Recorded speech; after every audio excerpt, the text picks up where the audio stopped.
Good morning from my cabin in Alabama. I just about missed my 8 o'clock deadline. I for sure missed the 7:30 one. So I was trying to get things around here, taking the last drink of my protein shake.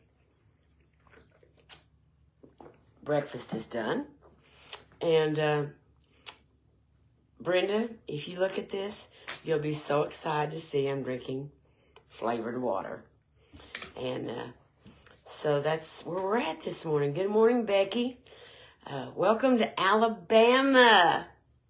I got in yesterday evening and had a great trip here Monday and Tuesday. And got here yesterday evening, visited with my family for a while. Then came on up to the cabin and got my bed made. And luckily, when I left the last time, I left my cabin in good shape. So there wasn't a lot to do to it except make my bed. And I'm good. I'm good. All is well. All is well. Let me jump in and talk to you for just a few minutes this morning. I know I'm coming on later, and so for some of you, this is not a convenient time.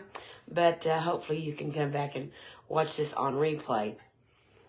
I woke up early this morning. I mean, I don't know, 4 or 5 o'clock with a thought, a word. And you know that happens to me sometimes.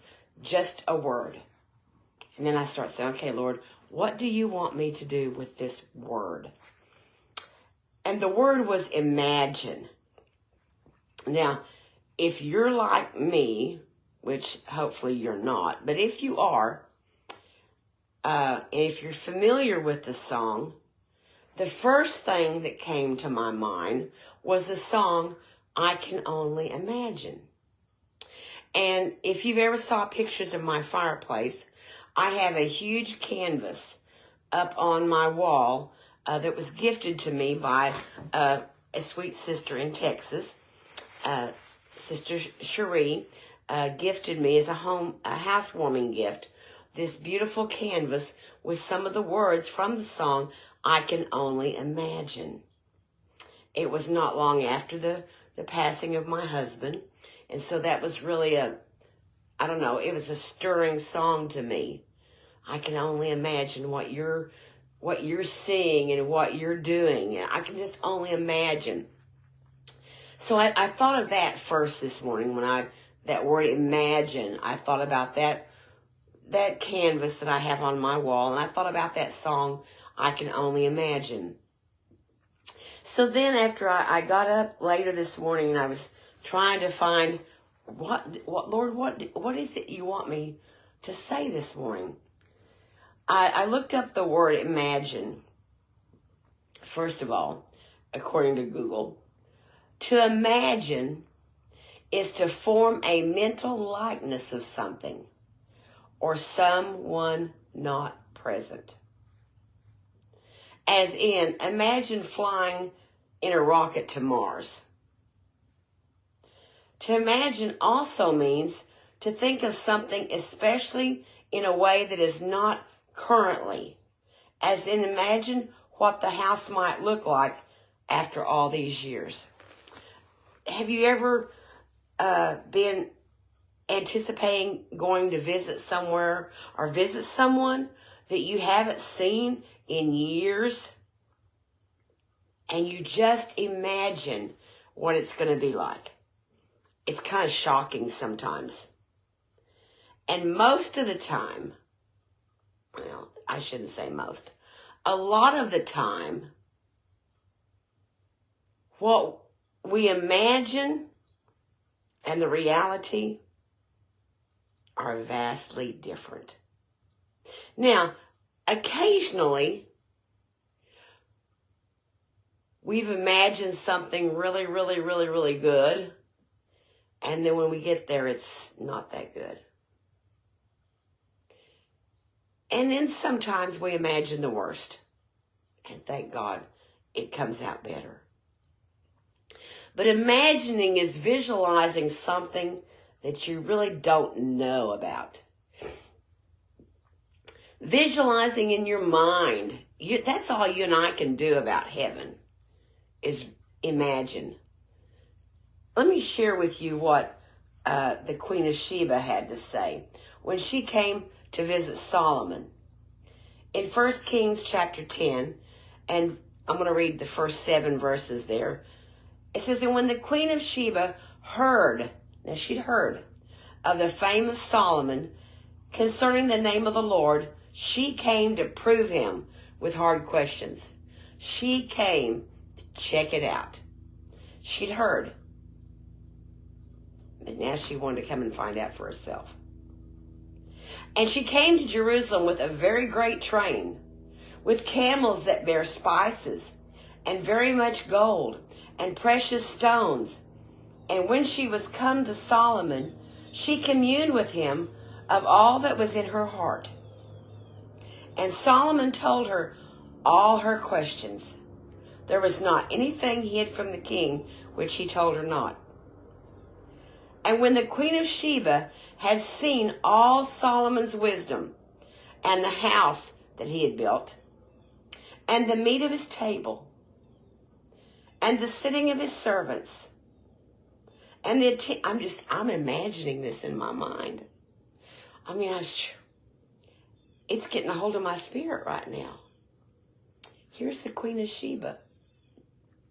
She's questioned Solomon to no end.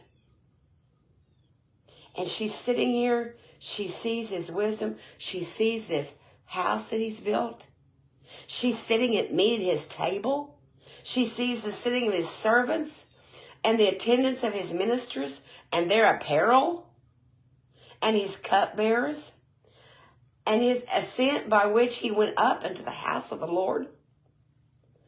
When she saw all that, there was no more spirit in her. What's that mean? Did she die? No, it's like,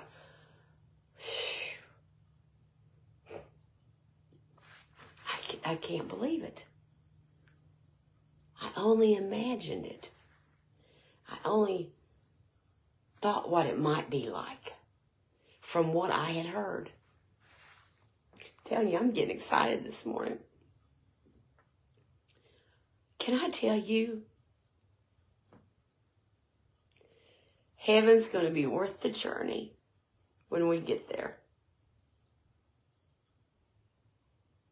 I've heard about it all of my life. Since I was a little girl. Brenda, since your daddy taught me and he preached to us about heaven.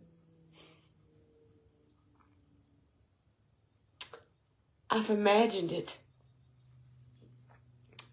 I've imagined what it would be like. But here's what the Queen of Sheba said.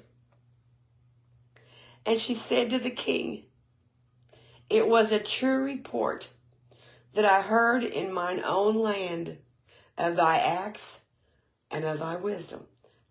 It was the truth. People told me the truth. Howbeit I believed not the words until I came, and mine eyes had seen it, and behold, the half was not told me. Thy wisdom and prosperity exceedeth the fame which I heard. She said, they thought they were adequately telling me what to expect, but it was not the half. It's way better than what I had imagined. I believe it because I've seen it with my own eyes. I'm expecting great things one day. And sometimes I'll just be honest with you. You know, I try to be. The devil says it ain't as big a deal as what you think it is. You know, you've got this big, big imagination of what heaven's going to be like.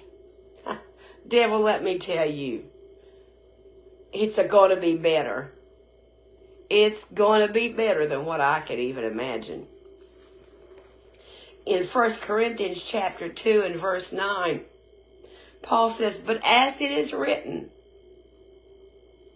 eye hath not seen. Now, I've seen some beautiful sights. Now, I haven't traveled the world over like some of you have, but I've seen the Grand Canyon. I've seen Niagara Falls.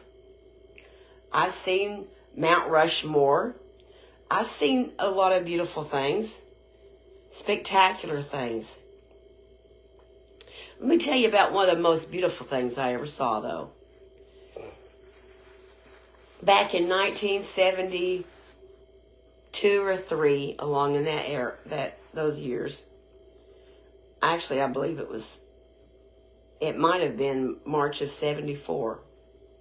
I came to Alabama to the Allentown Fellowship meeting. And I had heard over and over about the beauty of Bellingrath Gardens. Now, if you've never heard of Bellingrath Gardens, you need to look it up. It's in Alabama. And I don't know what it looks like now. I need to go one day and find out. Maybe this summer I will. Maybe I'll take the grandkids this summer and we'll go check it out. Because I'm afraid of being disappointed. But I believe it was March of 74. Sister Gail Myers, who was a missionary to Mexico, and she's gone on to her reward, and a couple other sisters and myself took off after the morning service, and we drove to Bellingrath Gardens. And I'd heard people talk about how beautiful it was. Can I tell you, they didn't tell me the half of it. Bellingrath Gardens was the most spectacular beauty that I had ever witnessed.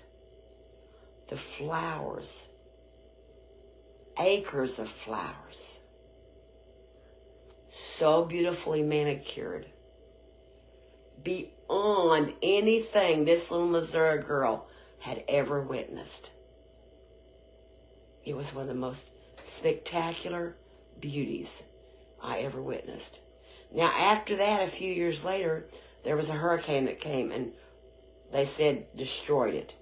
And I've heard that since then, over the years, they've built it back up again. That's why I'm kind of afraid to go. I'm afraid I'll be disappointed. But I need to go. I need to go see what it's like now. But at that time, they hadn't told me the half of it. I said, oh yeah, it's at Bellingrath Gardens. It's gardens. They said, you're going to be surprised. Okay, it's flowers. I like flowers. Wow. They had not told me the half of it. I just stood in awe. It was beautiful. It was beyond. There are no words to describe the beauty that I saw there back in 1974. Well, Paul said, it's written, I have not seen, nor ear heard, neither have entered into the heart of man. You can't even imagine the things which God hath prepared for them that love him. So the key point this morning is, how much do I love him? I want to love him with my whole heart, soul, and body, my whole mind, my whole being, because he's got something prepared for me beyond, as we used to say, my wildest dreams. And so the songwriter who wrote this, penned the words of this song, kind of took a glimpse and said, I can only imagine what it will be like when I walk by your side. I can only imagine what my eyes would see when your face is before me. I can only imagine, surrounded by your glory, what will my heart feel? Will I dance for you, Jesus, or in awe of you stand still? Will I stand in your presence, or to my knees will I fall? Will I sing hallelujah? Will I be able to speak at all? I can only imagine. I can only imagine. I can only imagine when that day comes and I find myself standing in the sun, I can only imagine when all I will do is forever, forever worship you. I can only imagine. What's imagine mean? It means to visualize something that you don't really know anything about.